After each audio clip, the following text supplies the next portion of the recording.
Well, welcome everybody. This is episode 2 of Getting Real with, was it Howard and Paul? I think it's Paul and Howard. Getting Real with Paul. Yes. He's the main guy, and Howard.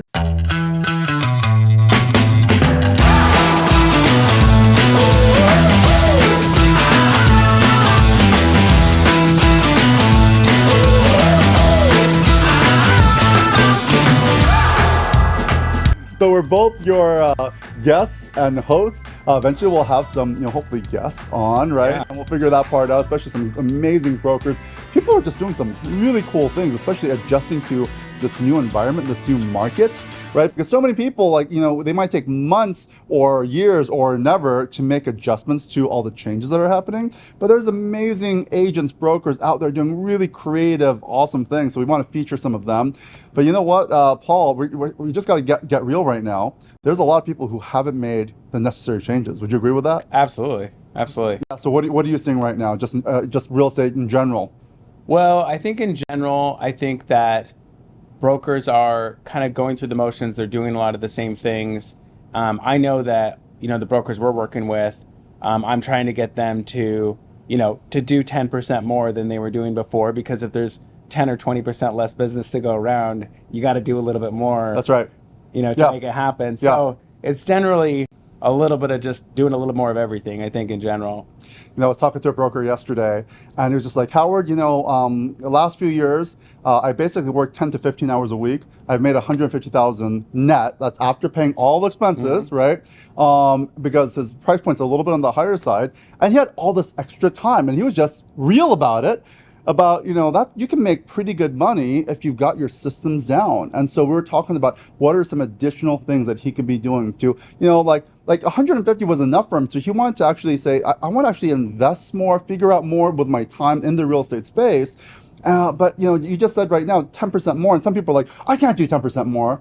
Actually, I think a lot of people can do 10% or more with their time, because there's a lot of people maybe coming to the office, but maybe what they're doing isn't probably what they should be doing. Totally. Right? And that's why a lot of brokers will hire a coach. Yeah. When they're at that point, it's because a lot of times we could explain this is the things to do, give them a list of things to do, but then they still go into the office, get home, wake up, they're reacting to whatever's going on. They have one deal going, maybe they have a listing upcoming. They'll kind of dive into that, and then next thing you know, they got to pick up their kids from school or whatever, and then like, wait, I didn't actually do anything else. And so they almost have to pay somebody to tell them, okay, if the coach tells me to do this and I just paid for them to tell me to do this, I'm really going to do this now. Yeah. And that to me is a funny dynamic. Right.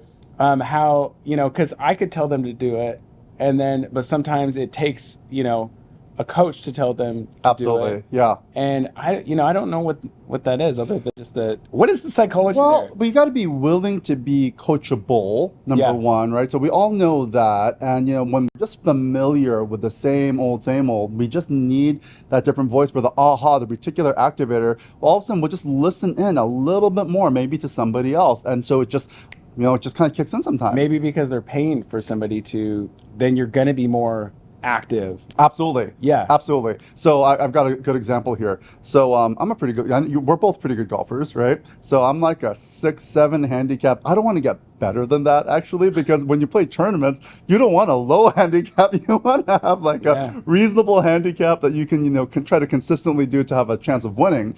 The pro at my club is just like, Howard, you should try my driver. Yeah. I'm like, okay, why not, right? So I'm happy with my club, everything's good.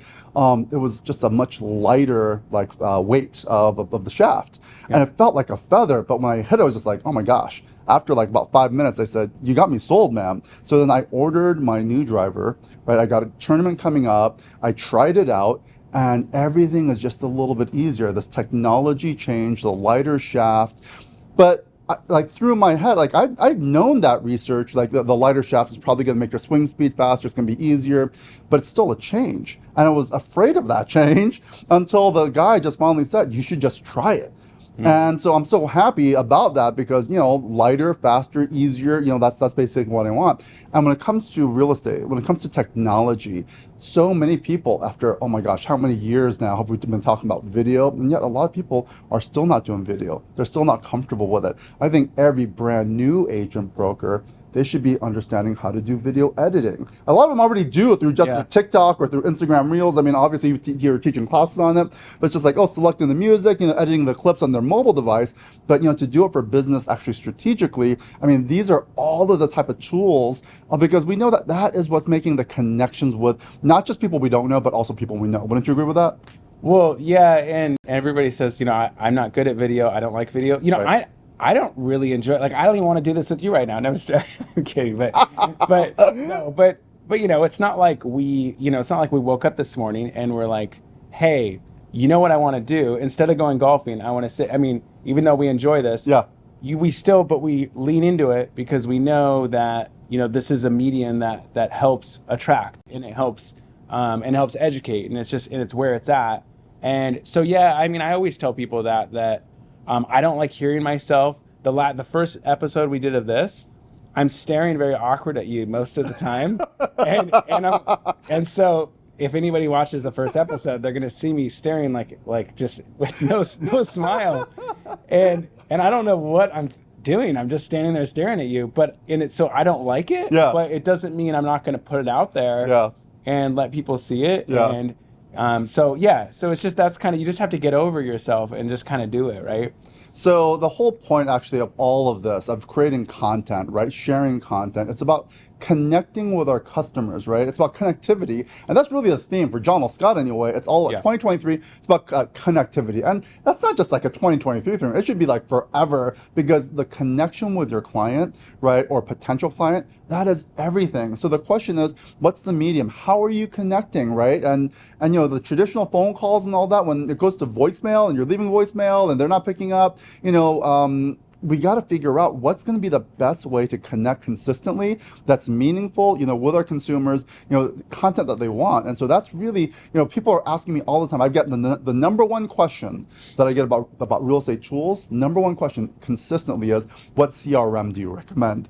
And I'm kind of like, you are asking, there's questions you should be asking, and it's not that one. There's questions behind the question because there's an assumption that the right CRM is going to get you more organized, it's going to convert more, and it can, but we have to understand truly what is CRM, and at the end of the day, if it gets you more listing appointments, more buyer appointments, and finally referrals. 2 more listing appointments and buyer appointments, right? I mean, that's what we do in real estate. You got to get a listing appointment, a buyer appointment, or a referral for a listing appointment or a buyer appointment. And the right CRM or the technology, the tool, it's like we've got to dive a little bit deeper into how that all works and the psychology. You actually said it earlier, psychology of it. I mean, don't you get that question a lot in terms of tools and technology? Yeah, and I know like for our company, we're in the middle of updating our CRM, our CRM, or client relationship management tool, which is going to be great. But, to your point, when I talk about what's our client relationship management tools, really, the one I wanted to talk about today, one of the main ones isn't really technically our CRM, but it's just the John L. Scott Property Tracker. Yeah. And that is one of the ones I'll talk about. I'll say, well, we have this and we have this and we have this, which are all client relationship management tools. Yep. And we haven't had like one hub that you could kind of jump to anything and take all the notes and get all the reminders. That's what we're working on now, which is going to be amazing to put it all together. But we've had some great tools already, and the Property Tracker being one of them. Now, what I think is the most interesting about Property Tracker is, and I was talking to you about this before, is how... Let's back up for a sec. Okay, sure. What is Property Tracker, number one, right? Because when we reference Property Tracker, it's basically listing alerts. It's basically what it is, right? And so when we talk about even listing alerts, especially for people, even people who've been in the business for a really, really long time, they understand it, but they've never really thought about what it means to have an IDX website with property alerts. Right? And those alerts can be in the form of of course, app notifications. It can be email notifications. It can be text notifications. Those are primarily the three, right? App notification, text notification, email notification. All three are different, depends on what the consumer wants. But that's what our property tracker is the listing notification system. So continue. Yeah. So, and I think that there is other companies. Well, I know there is other companies and other websites that offer it. Yeah. But I think philosophically, it's not something that there's a lot of energy that goes towards with a lot of other companies. What I think has always been cool about John L. Scott is they came out with an app. How many years ago? Oh, the app is at least 10 years old. Yeah, right. It's not longer. Yeah. Yeah. So we've had an app for a long time, and there's been a lot of emphasis on the IDX search and having a really great home search website, because you can have. I used to have another IDX website just because I wanted to try one. Yeah. It was laggy.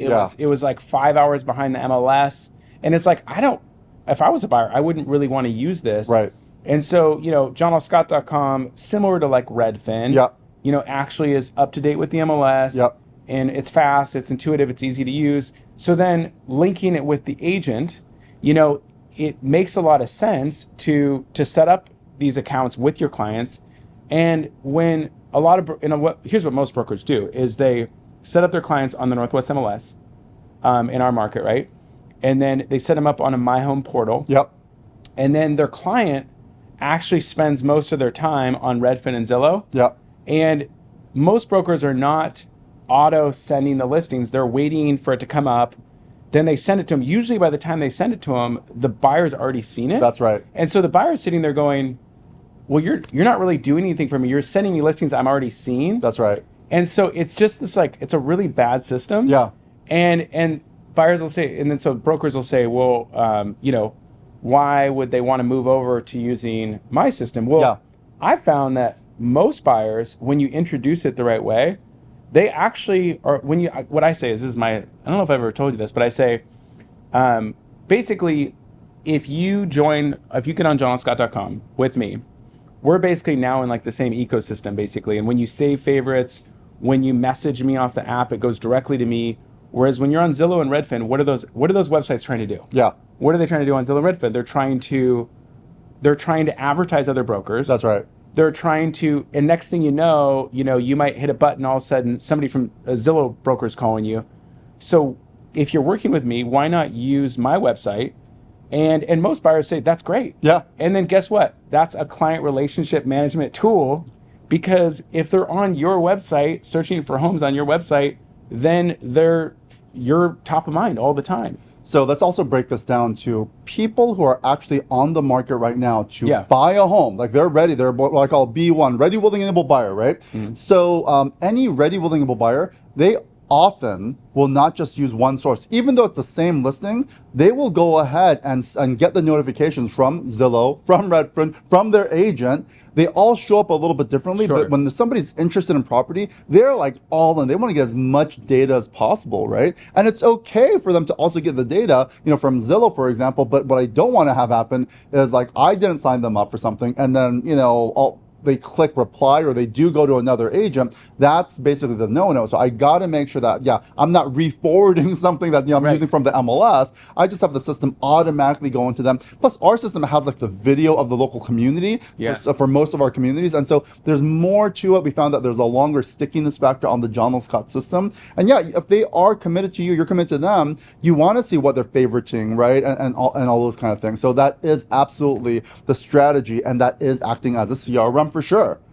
Yeah, and a way that have you bought in the last 2-3 years? You bought a home? I did. Yeah, okay. I moved 2 years ago. So when I just bought a second home, Airbnb in Arizona, and the company down there that I was using, the buyer's agent, their website, big brand, didn't have that feature. Like I asked him, it was great. They have a great website. I asked him, I said, can I sign in with you? Yeah. And he said, no, we don't do that. Mm-hmm. And I thought maybe he doesn't know the technology. So I tried to figure out how I could do it. I couldn't do it. Yeah. And so he's like, no, but I got you. I'm going to put you up on these MLS portals. MLS portals are great, but here's the problem. You know what happens when you enter that MLS portal? It feels like a jail. Like you're like, I can't get out and look at other things. I can only look at it. Almost, you feel like, to your point, you feel like you're being restricted, and you're not able to see everything. Yeah. And so that's why buyers are always going to go on other websites, is Yeah. because they want to make sure they don't miss anything. And of course, I always point out there's lots of ways that we're going to help you. We'll look at for sale by owners, we'll look at new construction, and we're going to stay on the MLS too, and you can go on Redfin too. But yes, of course, if you're up for it, let's set you up on our website. Let's set you up with the app, and let's generally, search together. Yep, absolutely. Now, we were talking a little bit earlier, and you asked me the question, how did you move in the last couple of years? I did move in the last couple of years. I moved like during COVID, and I wasn't planning on moving during COVID. Like many people weren't planning on moving during COVID, but you got extra time. But I wasn't searching. I get a daily email, right? Actually, it's not even daily. I get up-to-date emails every single time a new listing in my neighborhood or the area that I just generally like come up. I just get an email alert.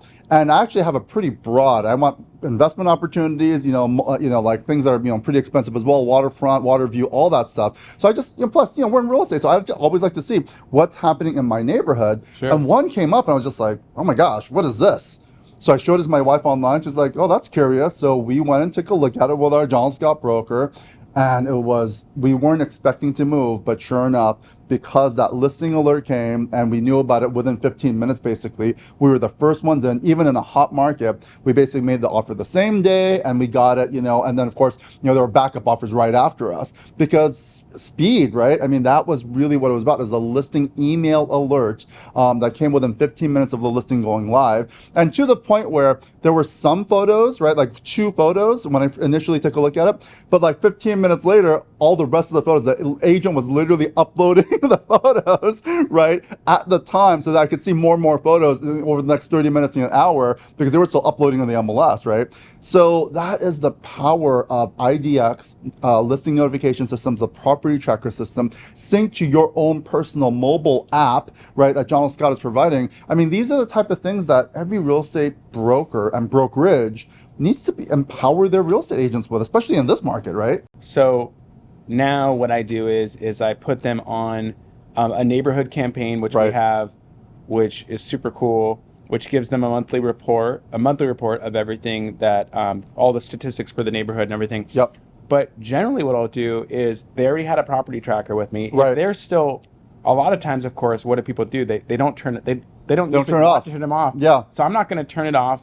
They're going to keep searching, but then I'm going to keep sending them like a neighborhood report. And then again, talk about client relationship management. Yeah. Well, what's better than if they, after the sale closes, they continue to use your search and look at your reports instead of Zillow or Redfin. Yep. And I have dozens of clients, maybe over 100, plus, that I know that I've kind of converted, where they'll message me years later and be like, I was on your site, or just message me right off the John L. Scott site.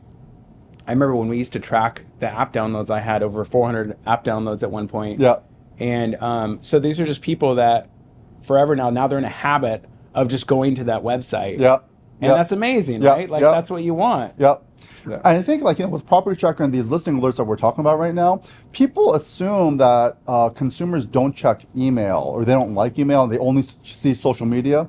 That's just not the case. People are clicking the email alerts that Zillow is pushing by email. They get a listing alert and something in their community, and then when they click on it, it goes back to the Zillow site. They're already logged in, and then they just spend more time there. Even if they're not interested in buying or selling now, everybody's curious about real estate. So I remember with Property Tracker, Jeff was telling the story that the broker shared with him, which was, I forgot about my client, but I had him signed up on Property Tracker when we were initially looking for the house. Yep. 5 years go by. The broker was not doing a good job, didn't follow up, but Property Tracker was just turned on the entire time. Finally, on one of the listings, they just clicked reply to the email. Hey, we're ready to sell the house that you sold us 5 years ago. And the agent kind of felt bad, but they're like, thank goodness for Property Tracker. Thank God, because that was the CRM. Yes. Right? It's acted as the CRM. So, that is just one of the pieces, but relevant content when it comes to CRMs, content management is about, is key. So it's contact management and also content management, and the best content you could share It's real estate content, houses for sale, what they're selling for, housing updates, interest rates, all the things that's relevant to their wealth of real estate. At the end of the day, it's about connectivity. Yeah. And just an email alert of some kind is not connectivity.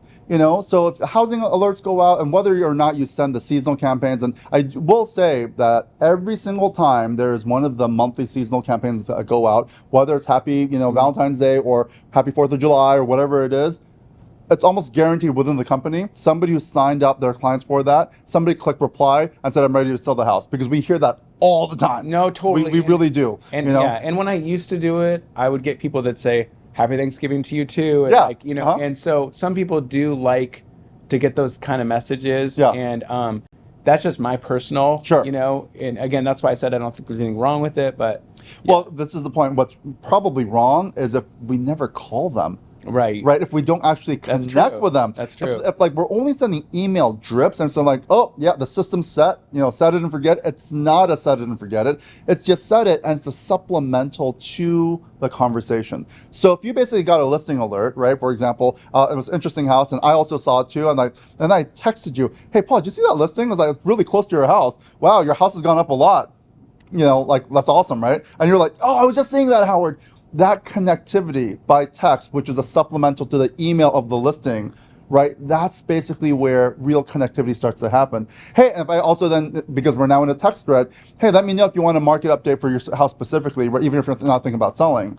Let me know. And you're like, that would be great. I mean, those are those ways where actually it gets rid of the guilt. There are times when maybe you haven't talked to a client for a couple of years. And so just calling them randomly out of the blue, sometimes you feel a little guilty about it. But when if there's been a regular drip system, you can say something to the effect of, hey, I know you've been getting like a bunch of the drips over the last couple of years and what's going on in the market, but I just want to give you something specifically. So the connectivity occurs as a supplemental, right? Or actually the drip campaigns act as a supplemental to the actual connectivity that can now occur. Sometimes when people lean into it and do it the wrong way, it is kind of because they're thinking of it as an easy button, as kind of something to just kind of like, oh, if I get everybody in this email campaign, I've done it.